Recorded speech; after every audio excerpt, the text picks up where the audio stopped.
Welcome to another episode of the Veriswap podcast slash YouTube channel.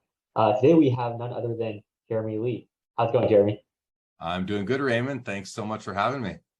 Been watching your content for the past year, seen it grow. Glad to have you on the show on this side. So what have you been up to? Well, content-wise, I guess I started Sports Cards Live 2.5 years ago. Ventured out to do a couple shows for some other companies. Like I do a collectible live for the fractional company Collectible. I do the premier auction coverage for PWCC, and I guess to really fast forward, I joined Tag Grading officially at the beginning of this month. So that's in a nutshell, that's what I've been up to. Jeremy, that certainly sounds like you have a lot on your plate. I've been watching the PWCC auction coverage. We actually do a PWCC/Golden auction coverage on our channel as well. Definitely not the scale that you do. So it's awesome kind of seeing a lot of activity on that front. But I actually don't know too much about the tag part. Can you talk a little bit about that? Seems like a recent development from your side. Yeah, I mean, Tag Grading is an automated grading company. It uses I'll say a degree of AI. And so basically it's taken the human element, it's taken human subjectivity and human bias completely out of the grading process, which results in consistent, reproducible, and what I would call accurate grading. So, you're not going to be able to send in the same card over and over again and try to get a different grade. You're going to get the same grade each time. Tag uses a 1 to 1,000 point scale for its real precise grading. We call it the tag grade, and then it assigns an industry standard grade as well. You see both of those on the flip. I have an example of one right here. You can see the 9 right over here, and then within the QR code, it's difficult to see, it says 877. So this is a tag 877, which would be a week 9. 9 would go from 976 to 876 to 924. Or 875 to 924. So this would be a week 9. What you can also tell is that the flip is transparent. There's no paper in there. So all this information is printed on the inside of the slab itself.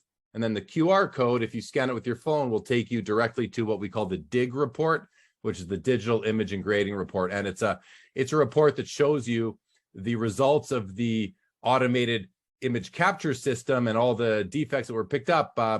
It shows you the detail of that, unlike anything you've ever seen before, or likely will see for quite some time in our space. So, in a nutshell, that's what Tag is. It's 10 years in the making. Company out of Playa Vista, California, also known as Silicon Beach, right near LAX. And I did a series of episodes with them earlier this year, and really just fell in love with the company, the technology, the people, the process, and joined them officially earlier this month. Well, congratulations! Yeah, the first time I actually heard about Tag was at the National. We were at the what was it? There was like some sort of panini party, and then there were a few Tag reps, and they showed me their business cards, showed me the slabs in hand. I actually felt the slabs felt very, very nice in hand. They felt like very, very smooth. I think some of the other slabs, they felt a little bit, like not as smooth to touch, but I thought, the tag slabs felt very, very, very good in the hand. What was the decision behind the printing the information inside the case versus like on a slip of paper, like the other grading companies do? Really to showcase the card and not anything else. It's to me and to Tag, a slab should really showcase the card itself and not, in my opinion, not add any other design elements really. Now, obviously there is a design element here. There is still designing where the white ink goes and all that, but you need some information on it nonetheless. I love the transparent look of it, but I think the key part is that you can't counterfeit a Tag slab. It's impossible to counterfeit the slab because, well, you would have to print it exactly the same way, but also we have another security feature that is buried under the back of the QR code, which is an authentication feature, which again, you can scan that with your phone using a special authenticator app, and it will prove that it will just verify that the slab that you're looking at is in fact real. And if I can just mention one more thing, Raymond, about the slab, because it's all about transparency in the grade, the slab itself. The plastic that we use is the best plastic in the whole hobby. I mean, my understanding is that plastics clarity or whatever it is measured on a scale of like up to 60, and crystal would be a 60. Tag uses 58. So it's, and I've put it beside all the other slabs, and it is the clearest and really, in my opinion, it's just the nicest slab on the market. I'm biased, of course. I love it so much. That's partially why I was willing to join the company. Right. Yeah. No, I definitely held them in hand before, and like they definitely look very crystalline. And I think, sometimes I think like being scratch proof is like really, really important too, right? Like sometimes I get to like re-slab another slabs from other grading companies because they get scratched because you kind of like can't see through them enough. So it's good that you guys have like a slab that is very easily that you can like very easily see through. So Jeremy, what's your position at the company? My title is Vice President Business Development. By trade, Raymond, I'm a CPA. I just left my 25-year career in professional services, accounting and finance. I've worked in private practice. I've worked in industry. I've worked in startups. I've worked in big publicly listed public corporations. I've done the gamut, and but I've always had that finance function kind of underlying my career. And to be honest, I've never really enjoyed it all that much. And so my most recent posting, my job ended July 15th. It was a 5-year job I had, and the timing, it could not have worked out better for me. In getting to know Tag, doing my series of videos with them, it was quite serendipitous. And so I'm putting accounting and finance behind me, and I'm all in on Tag grading right now, and the hobby for that matter. Oh, I actually didn't know that. Congratulations on finally making the jump. I was very much the same way. I worked in startups, worked in finance before, and 2 years ago I switched to doing cards full time. So glad to have another one of us make the full time jump. Yeah. So curious to hear a little bit more about Tag's future plans. Where do you see the company heading in the next 3 months, 6 months, and why don't we just say like farther down the road, maybe like 2 years? Yeah, what's sure. like the long-term big vision? Sure. So right now we're coming out of the gate, and Tag doesn't pretend to do things they can't do or say we can't do things we can't say. We're really careful in what we're doing in terms of the cards we're grading, the speed at which we're grading them, the amount of the breadth of our pipeline, what we're actually accepting. So right now we're only grading cards from 2000 forward that are up to 55 point in thickness, no acetate, no die cuts, no autographs. So obviously we want to get past those limitations, and we want to get to autographs, RPAs, patch cards, die cuts, acetates. We can't even today, we can't do Pokemon because they have rounded corners. So as soon as we get that done, as soon as we get our technology up to that point, we're going to add Pokemon and TCG. So to me, that's our immediate focus, is expanding the breadth of cards that we can actually accept. Then we're going to look at scaling, and we have some fantastic plans to scale. The nice thing about our technology is that you won't have to send us your cards. Well, I don't mean that you can do it from your house. I mean that we can have remote grading pods. We can put a remote grading pod in a, I don't want to say where exactly, but say in an LCS or in a shopping mall or wherever it might be, anywhere in the world. And our remote grading pod is comprised of our image capture machine, which is, it's not a scanner. It's an intricate set of lenses and lights and a nest and all sorts of things.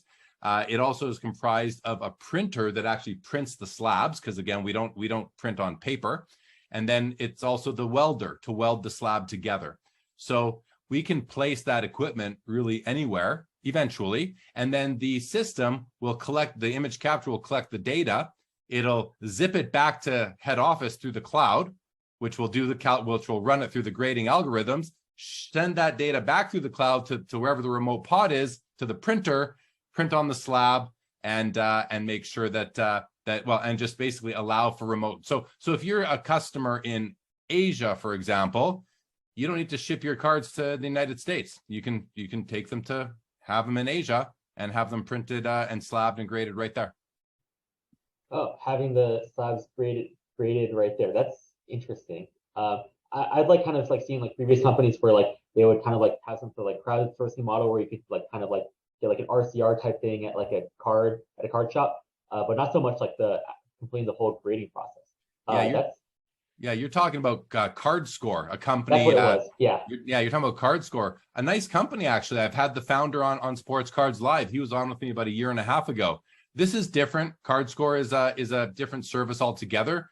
Card Score uses a simple Epson 600 scanner to capture the image. Tag uses a proprietary image capture machine that is much more advanced than a simple scanner. And to take nothing away from Card Score, I respect what they're doing. We're a true grading company, so we don't. And one other thing worth mentioning is that, while we are automated grading using some AI, we are not recreating the grading standards. We've taken the existing grading standards and we've applied the automation to them. I think that's important to convey. Got it. Tell me a little bit more about the grading process. Like, is it AI assisted human grading, or does it lean more on the AI side? How does that division work? It's not AI assisted. There's really no human. So the one caveat to that, I believe, is that, when we get a card from a set for the first time, we have to set the centering standards. You have to kind of tell the system where to assess centering from. So that's the only part where you have to teach. In any event, you have to teach the computer everything. You have to teach it what a pit is, what a surface scratch is, what a rounded corner is, and then you have to teach it how to penalize, what penalty is assigned to each defect, how big is the defect, how close in proximity are several scratches on a surface, all these different things. And this has taken 10 years to develop. So it is automated with a degree of AI, but you have to keep in mind that the AI had to be taught. You can't just expect it to figure out for itself. So everything has been taught by a professional grader who was a grader for PSA for 8 years and a very well respected grader back from then until now. He was a grader for 8 years and then a consultant to people who would have cards and wanted to know if they were worth grading, and he did a great job at that post his grading career. I see. So it sounds like you guys have like a very well experienced team, kind of like people who've been in the game for a while, and are now trying to like expand to a new evolved standard of grading. That kind of brings me back to like one thing that someone told me about Tag at the National, where it's like, you can correct me if I'm wrong, but it's like, I think dents on the front are penalized heavier than like dents in the back, right?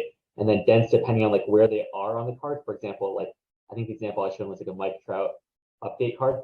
Like dents on his face are like not as like heavily penalized as like dents like on the black background or something.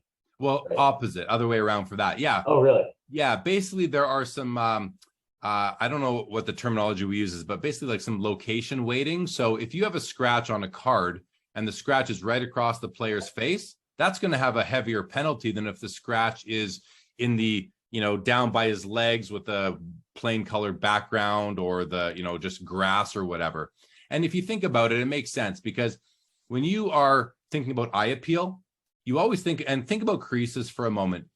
I know as a collector, and most collectors, if you're buying a card and it's going to have a crease on it, you don't want that crease running through the player's face. You'd like it up in the corner or in a location on the card that isn't as interesting or beautiful as the player's face. That's the focal point is usually the player's face, that area. So yeah, if a scratch is located on that face, then it's going to be penalized heavier. And our AI system has facial recognition, and it's kind of funny because when and this is a story I was told, but when the facial recognition was first programmed, all of a sudden the system would detect all the faces in the crowd, in the stands as well. So they had to correct for that. And this is partially why it took 10 years to develop this software, because you solve for one thing, it creates issues for other things, and then you have to solve for those, and it's just an ongoing sort of process that Tag has pretty much solved for all these issues by now. Yeah, it's definitely sounds like one of those things where it's like kind of like when you first start, it's like, okay, this is great, and you kind of just like look at the card like from the back. It's not that difficult, right? But then as you kind of like dig a little bit deeper, you're like, okay, like there are these like whole host of issues that I like never really thought about that kind of like come to light. And it's like not only you don't really discover that until you kind of like get into the intricacies of the process. Right. Can I mention one more thing, Raymond, just about subgrades for a sec? Because this is really interesting too. So, subgrades, typically you've got 4 of them. Well, at Tag, we don't offer 4 subgrades. We offer 8 subgrades. We offer a front and a back for each of the standard 4, centering, corner, surface, and edges. And I think that makes sense, because if you think of one final subgrade for, say, centering, well, how much are you weighting the back versus the front? Because they're both being measured. And it's like you asked earlier with, if there's a defect on the back, is it weighted less than a defect on the front? Well, I believe the answer is yes, because the front is the focal point of the card versus the back. So when you scan our QR code and go to our digital image and grading report, now you see a grade for the front and back of each of the 4 subgrades on a 1,000 point scale. So we offer really precise grading as well. So do the subgrades on the actual slab itself, is that the front subgrades or like an average of the front and the back? No subgrades on the slab at all. No subgrades. Oh. That was a tough decision to make, because we don't believe in 4 subgrades. We just don't think that it provides we don't believe it provides a rounded sort of amount of information to the card owner, the customer, the seller, whomever. Because again, the front and the back are 2 mutually exclusive surfaces and parts of the card. So personally, I don't believe in blending a back and a front grade into one final subgrade for any of the 4 standards. So we thought then about, well, maybe we should put all 8 subgrades on the slab itself.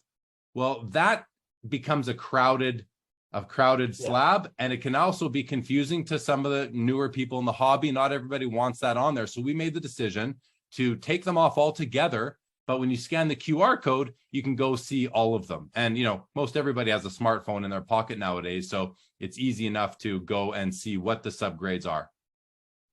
I see. And the subgrades are also on the 1 to 1,000 scale for the front and the back? Correct.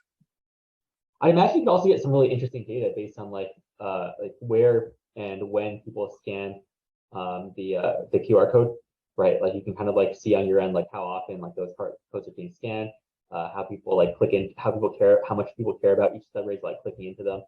So I think there's a lot of interesting things that you can do on the data side. I'm thinking of give rise to a whole new realm of possibilities. One thing earlier you mentioned that was, continue. Well, no, just before, if you're going to change the topic, I just wanted to mention, so our population report, we're going to have what we call a geopop report. So on our population report, you're going to be able to see where the cards are, not just what's out there, but where they are as well. That's pretty cool. Obviously, as cards move around after they're graded, so we're going to know where they were submitted from as they move around the world. We're not tracking them, but it's still some pretty cool information to have at your fingertips. And I know you're a tech guy, Raymond, so I thought you might, you like that. That's kind of interesting. Yeah. So it's like you see a Zion Prism, like, it's scanned like Shanghai, China, and then like 2 weeks later, it's like in San Francisco. That's kind of, that's interesting. Well, we're not tracking the movement of them. We're just tracking the source of them. The source. Okay. I see. So like where they're graded, where they're submitted. I see. Interesting. And because we're on a 1,000 point scale, we're also doing a leaderboard. So, as far as the population report, you'll see exactly where your card falls in the overall population. There just won't be like 300 tag 9s. You'll see that there's 300 tag 9s, but there's 924s, 923s, 922s. So you'll know exactly how strong your 9 is amongst the rest of the 9s. I see. So it's kind of a more granular approach than just like, okay, exactly the 9s, the 10s, 9.5, right? Yeah. Are the grades like done like on a relative basis or an absolute basis? So like what I mean by that is like, say for example, like in 2020 Topps Pro, all of the Lewis Hamilton refractors had like dents in the back, right? And like PSA has graded them on an absolute basis where it's like, okay, there's a dent, maxing grade is like a PSA 7. Is tag kind of like similar, or do they kind of like evaluate like, okay, like this dent is like not as bad as like this other dent, so therefore like this is like a 10 where this is 9, 8, 7? Yeah, I believe we'll be more on the attribute versus grading on a curve. I think kind of what you're getting at there. And these discussions have all been had. And I've even had these discussions, like on Clubhouse with guys like Carvin, who've been in the hobby for super long, Carvin Chung. And I believe that if there's a dent on a card, there's a dent on a card. I mean, just because they all have them doesn't mean that it doesn't exist. So I believe that, and it comes back to what I said earlier, that, we're not trying to come out with a new set of grading standards. We're trying to take the industry accepted standards and apply automation to them. So I would say that if all the human grading companies, the PSAs, BGSs, SGCs, CSGs, if they are doing it that way, then that's the way we would be doing it. But also understand, I don't have all the answers right now, but I'm pretty certain that I can always kind of defer back to we are just applying automation to industry standards. I see. Fair enough. Yeah, I guess we'll be finding out in the next upcoming months, upcoming years, kind of like watch all the pieces fit together.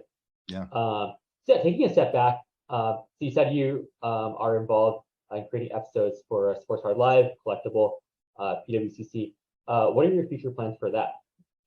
Yeah, great question. I mean, I'm obviously now affiliated with a hobby business, being Tag Grading. I'm an employee of Tag. So some people have asked the same question. My plan is to continue doing my content and to not make them all infomercials about Tag. Obviously it's going to be hard for me to never talk about it because it's a part of my life now and a part of my hobby experience.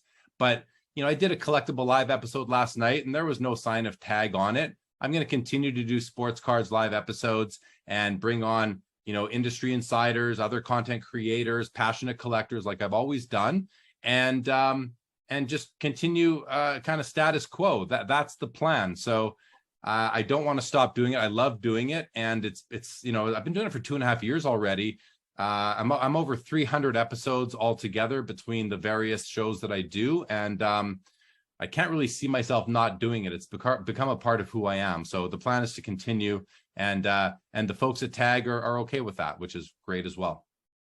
Yeah, well, Jeremy, one thing that I've been really impressed by throughout these past 2.5 years is consistency.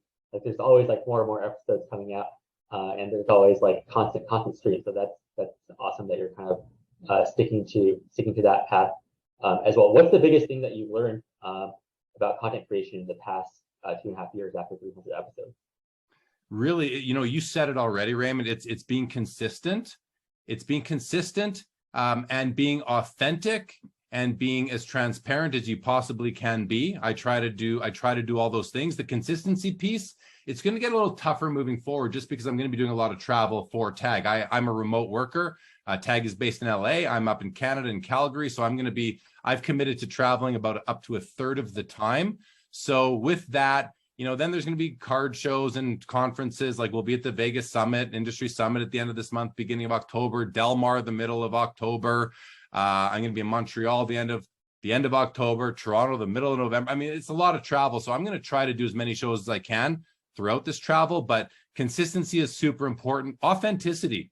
I mean, it's easy for me to be authentic, I feel, because I'm such a passionate collector. I actually love cards, Raymond. I almost put out a quick story post the other day on Instagram saying, when I see certain cards, I actually get like a feeling in my stomach, like an emotional reaction. A chemical emotional reaction goes through my body when I see certain cards that I love so much. Am I the only one? Like, what is that all about? But that's how passionate I am. I've been collecting cards since 1980. It's in my blood. I'm a lifer. And so authenticity is the second one. And then transparency, just being honest with your audience is also very important.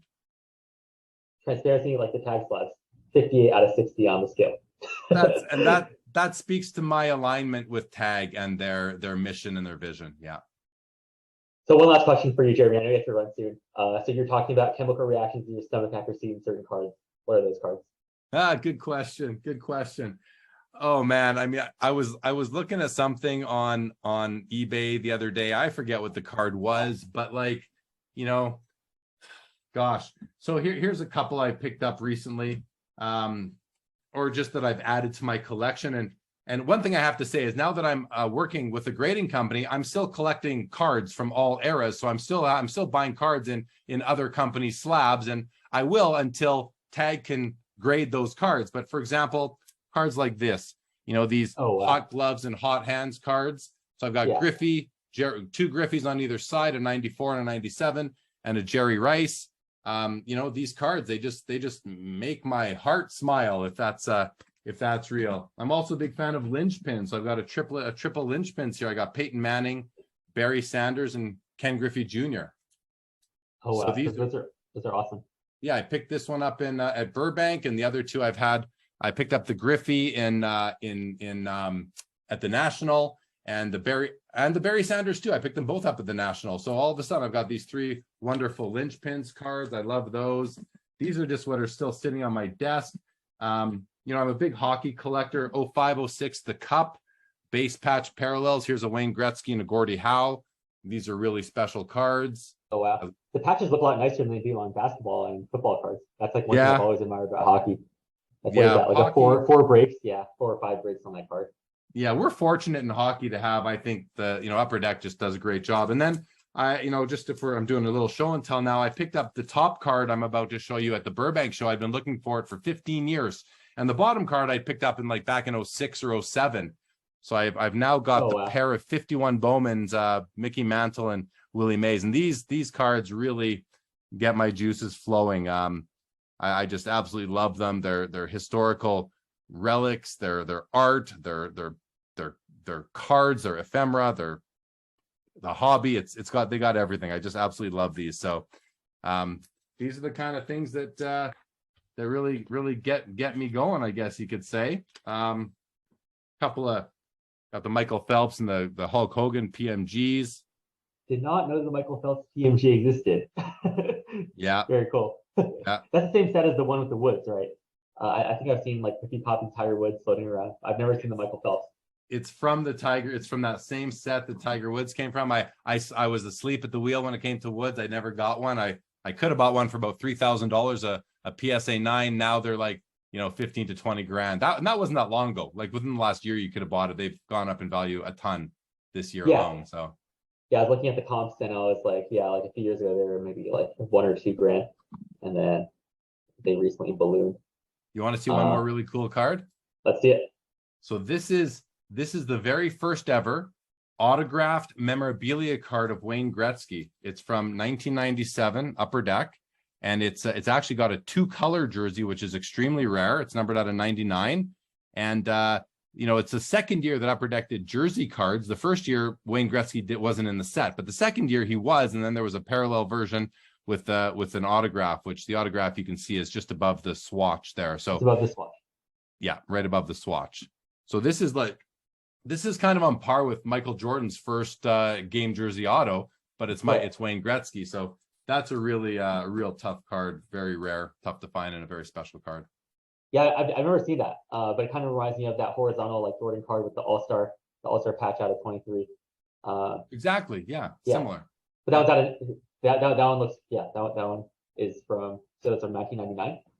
It's from 1997. 1997. Yeah. Yeah, I'm not familiar with hockey, but that's one thing I definitely want to learn more about. Awesome. Well, thank you for showing us your collection. Thank you for telling us a little bit about Tag. Really excited to kind of hear about future plans of the company. And yeah, more on a personal note, congratulations on finally making the jump from the corporate world to the to much greener pastures. Thanks, Raymond. I'm happy to be a part of the club that you're already in, and I want to congratulate you on Veriswap. I'm following your Instagram account. I've checked out your platform. It's second to none. I love it. So all the best with that, and I look forward to watching your success grow with Veriswap as well. Awesome. I appreciate it. Thanks for coming on today, Jeremy. All right. You're welcome. Thanks, Raymond. Thanks.